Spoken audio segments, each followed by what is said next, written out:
Riverside resort hunting ଅଞ୍ଜଳି ଏବଂ ତାଙ୍କ ପ୍ରେମିକ ରୋହନ ସହରର ବିଶୃଙ୍ଖଳାରୁ ରକ୍ଷା ପାଇବା ପାଇଁ ଏକ ଶାନ୍ତ ସପ୍ତାହାନ୍ତ ଛୁଟି ପାଇଁ ଅପେକ୍ଷା କରିଥିଲେ। ସେମାନେ ପଶ୍ଚିମବଙ୍ଗର ଉପକଣ୍ଠ ନିକଟରେ ଏକ ନିର୍ଜନ ପୁରୁଣା ଶୈଳୀର ରିସୋର୍ଟ ବୁକ୍ କରିଥିଲେ, ଯାହା ଏହାର ସୁନ୍ଦର ନଦୀ ଦୃଶ୍ୟ ଏବଂ ପୁରୁଣା ଦୁନିଆର ଆକର୍ଷଣ ପାଇଁ ଜଣାଶୁଣା। ସନ୍ଧ୍ୟା ଶାନ୍ତିପୂର୍ଣ୍ଣ ଭାବରେ ଆରମ୍ଭ ହୋଇଥିଲା, କିନ୍ତୁ ସୂର୍ଯ୍ୟ ଦିଗବଳୟ ତଳେ ଅସ୍ତ ହେବା ସହିତ ପରିବେଶ ବଦଳିଗଲା। ଯେତେବେଳେ ସେମାନେ ବାଲକୋନିରେ ବସିଥିଲେ, ଅଞ୍ଜଳି ତାପମାତ୍ରାରେ ହଠାତ୍ ତୀବ୍ର ହ୍ରାସ ଅନୁଭବ କଲେ। ସ୍ଥାନୀୟ ଲୋକଙ୍କ ଦ୍ୱାରା ପ୍ରାୟତଃ ବଳିତ ଥଣ୍ଡା ଲହରୀ।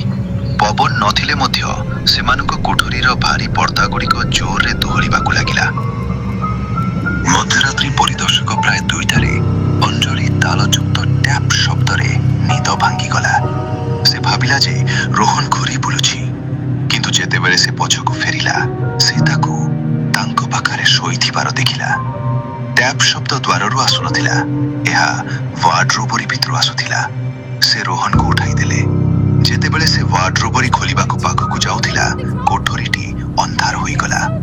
ନୀରବତାରେ ଏକ କର୍କଶ ମହିଳା ସ୍ୱର ସିଧାସଳଖ ତାଙ୍କ କାନରେ ଅଞ୍ଜଳିର ନାମ ଫୁସ୍ଫୁସ୍ କଲା।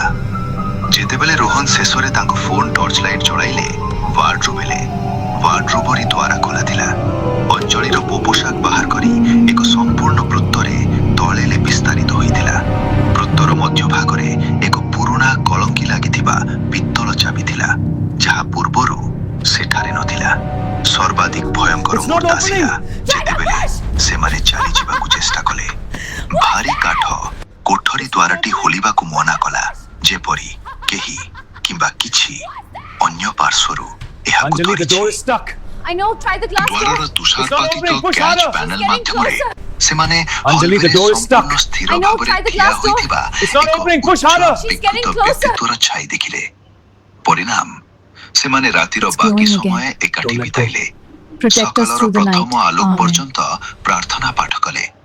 ଯେତେବେଳେ ସୂର୍ଯ୍ୟ ଉଦୟ ହେଲା, ଦ୍ୱାର ଅନାୟାସରେ ଖୋଲିଗଲା। ରିସୋର୍ଟ କର୍ମଚାରୀମାନେ ଦାବି କଲେ ଯେ କୋଠରୀଟି ମାସ ଧରି ଖାଲି ଥିଲା, କାରଣ ଅତିଥିମାନେ ପ୍ରାୟତଃ ଭାରୀ ଉପସ୍ଥିତି ବିଷୟରେ ଅଭିଯୋଗ କରୁଥିଲେ। କିନ୍ତୁ ସେମାନେ କେବେ ଆଶା କରିନଥିଲେ ଯେ ଏହା ଏତେ ଆକ୍ରମଣାତ୍ମକ ଭାବରେ ପ୍ରକାଶିତ ହେବ। ଅଞ୍ଜଳି ଏବଂ ରୋହନ ତୁରନ୍ତ ଚାଲିଗଲେ, କିନ୍ତୁ ଅଞ୍ଜଳି ପରେ ରିପୋର୍ଟ କଲେ ଯେ ପରେ ସପ୍ତାହ ଧରି ସେ ଏବେ ବି ବେଳେ ବେଳେ ତାଙ୍କ ନିଜ ଘରେ ସେହି ଥାଣ୍ଡି ଲେହେର ଅନୁଭବ କରିବେ ଏବଂ ପୁରୁଣା ପିତ୍ତଳର ବାସ୍ନା ତାଙ୍କ କୋଠରୀରେ ରହିବ।